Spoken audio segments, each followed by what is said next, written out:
Hello everyone. आज मैं आपके समक्ष सूरदास के पद लेकर उपस्थित हुई हूं।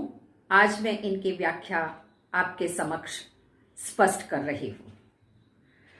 इससे पहले हम सूरदास जी के विषय में थोड़ा सा जान लेते हैं। ऐसा माना जाता है कि सूरदास जी का जन्म 1478 में मथुरा के निकट रुनकता में हुआ था और ऐसा भी माना जाता है कि वास्तव में इनका जन्म स्थान दिल्ली के निकट सीही था। महाप्रभु वल्लभाचार्य के ये शिष्य थे और अष्टछाप के कवियों में ये सबसे अधिक प्रसिद्ध हैं।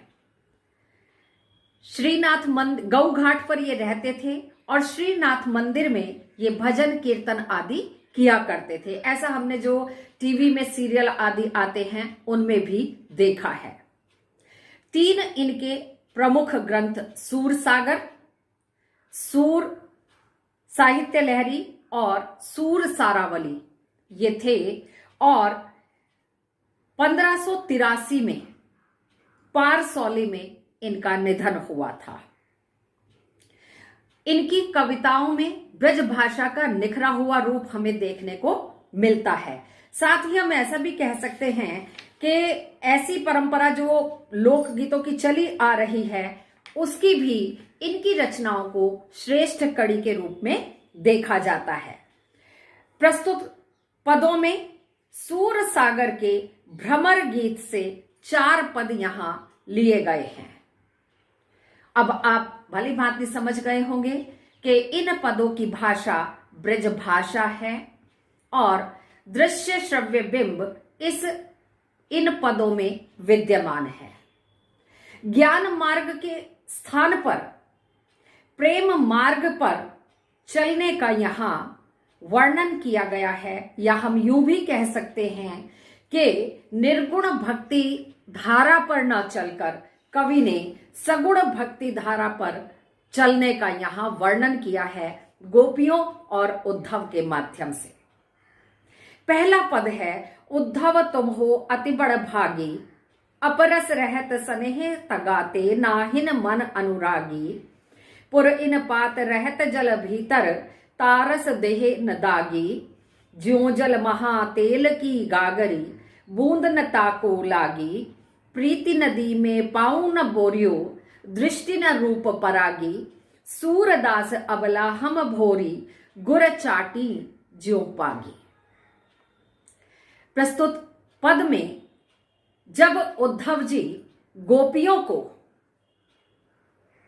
योग साधना का अर्थात निर्गुण भक्ति का संदेश देने के लिए आते हैं, इससे पूर्व की थोड़ी सी कहानी मैं आपको बता देती हूं कि आप सभी भली भांति जानते हैं कृष्ण का बचपन गोकुल में बीता था। गोपियों के साथ वो समय बिताते थे, गाय चराने जाते थे। ठीक वैसे ही जैसे गोपियां अपनी गायें चराने जाते थे, नंद बाबा के पुत्र कन्हैया जी भी जाते थे, कृष्ण भी जाते थे और वहीं इनकी उन सबके साथ घनिष्ठ मित्रता हो गई। परंतु आप सब भली भांति जानते हैं कि अभी पीछे लॉकडाउन के दौरान श्री कृष्ण सीरियल आ रहा था जिसमें बताया गया था, दिखाया गया था, पहले भी आ चुका है, रिपीट था कि श्री कृष्ण को कंस का वध करने के लिए मथुरा जाना पड़ा क्योंकि उनके माता पिता वहां जेल में थे। तो यहां से ये यहां गोकुल से, गोपियों से और अपनी सभी सखियों से बिना मिले ही वहां चले जाते हैं। परंतु गोपियों को यह लगता था कि नहीं, कृष्ण हमारे साथ ऐसा नहीं कर सकते। कृष्ण उनके लिए उनका सर्वस्व थे क्योंकि कृष्ण की भक्ति में वो पूरी तरह से आसक्त थी, लीन थी। इसीलिए वो कृष्ण के जाने के बाद के जो दिन काट रही थी वो बड़ा विरह में काट रही थी, दुख में काट रही थी और उन्हें यह आशा थी कि कृष्ण उनसे मिलने अवश्य आएंगे और जो बातें उन्हें कृष्ण के साथ करनी थी, कृष्ण आकर उनकी बातें, उनके मन की बात अवश्य जानेंगे। परंतु कृष्ण ने ऐसा नहीं किया और उन्होंने उद्धव को, उन गोपियों को समझाने के लिए भेजा कि आप लोग सगुण भक्ति को त्याग कर योग साधना अर्थात निर्गुण भक्ति में अपने मन को लगाएं ताकि आपके मन को शांति मिल सके। परंतु गोपियां तो बहुत चतुर थी। उन्होंने उद्धव को परास्त किया अपने वाक चातुर्य के बल पर, और यहां उन्होंने पहली ही पंक्ति में उद्धव पर कटाक्ष करते हुए कहा, उद्धव तुम हो अति बड़ भागी। हे उद्धव तुम तो बहुत भाग्यशाली हो। अपरस रहत स्नेह तगाते नाहिन मन अनुरागी। तुम तो हर समय प्रेम के सागर में रहते हो, कृष्ण के समीप रहते हो। तुम कितने विद्वान हो। तुम्हारा मन कृष्ण के प्रति आसक्त नहीं हुआ, उनकी भक्ति पर तुम्हारा ध्यान ही नहीं गया। तुम अपना ध्यान तुमने कृष्ण की भक्ति में लगाया ही नहीं। कृष्ण के प्रेम का तुम पर कोई प्रभाव नहीं हुआ। तुम तो बहुत भाग्यशाली हो। पुर इन पात रहत जल भीतर तारस देहे न दागी। ठीक वैसे ही जैसे कमल का पत्ता जल के भीतर रहते हुए जल से अछूता रहता है, उस पर पानी का कोई प्रभाव नहीं पड़ता। जो जल महा तेल की गागरी बूंद न ताको लागी। ठीक वैसे ही जैसे चिकने घड़े को जल में यदि छोड़ दिया जाए तो उस पर पानी का प्रभाव नहीं होता, जल की एक बूंद भी नहीं टिक पाती। ठीक वैसे ही तुम तो बहुत विद्वान हो उद्धव। प्रीति नदी में पाऊ न बोरियो दृष्टि न रूप परागी। तुम तो बड़े ही उच्च कोटि के योगी हो, क्योंकि तुम प्रेम रूपी सागर में रहते हुए तुमने उसको छुआ तो नहीं, और तुमने तो पांव तक नहीं डुबोया उसमें। आसक्ति तो बहुत दूर की बात है, लगन तो बहुत दूर की बात है कृष्ण की भक्ति की। सूरदास अबला हम भोरी गुर चाटी जो पागी। और हे उद्धव, हमारी स्थिति तो ठीक वैसी है जैसी उन चींटियों की होती हैं जो गुड़ की तरफ चली जाती है और गुड़ में लिपट जाती हैं। वो ये जानती हैं कि गुड़ में लिपटने से शायद उनकी जीवन लीला समाप्त हो जाए, वो फिर भी गुड़ की ओर खींची चली जाती हैं। ठीक वैसे ही हम गोपियों की स्थिति है कि हम कृष्ण की भक्ति को, उनके प्रेम को नहीं छोड़ सकते। तीसरी पंक्ति, ज्यों जल महादेल की तेल की गागरी में उत्प्रेक्षा अलंकार है, और प्रीति नदी में पाऊ न बोरियो पंक्ति में रूपक अलंकार है। अंतिम पंक्ति में गुर चाटी ज्यों पागी में भी उत्प्रेक्षा अलंकार है। दूसरा पद है, मन की मन ही मांझ रही, कहिए जाई कौन पे उद्धव, नाही परत कही, अवधि आधार आस आवन की, तन मन बिथा सही, अब इन जोग संदेशिनी सुनि सुनि, बिरहिन बिथा बिरह सही दही, चाहती हुती गुहार जितैते, उतते धार बही, सूरदास अब धीर धरई जो, क्यों मर्यादा न लही। प्रस्तुत पंक्तियों में उद्धव द्वारा उद्धव के माध्यम से कृष्ण के द्वारा भेजा हुआ योग साधना का जो संदेश था वो गोपियों को नीरस लग रहा था, शुष्क लग रहा था।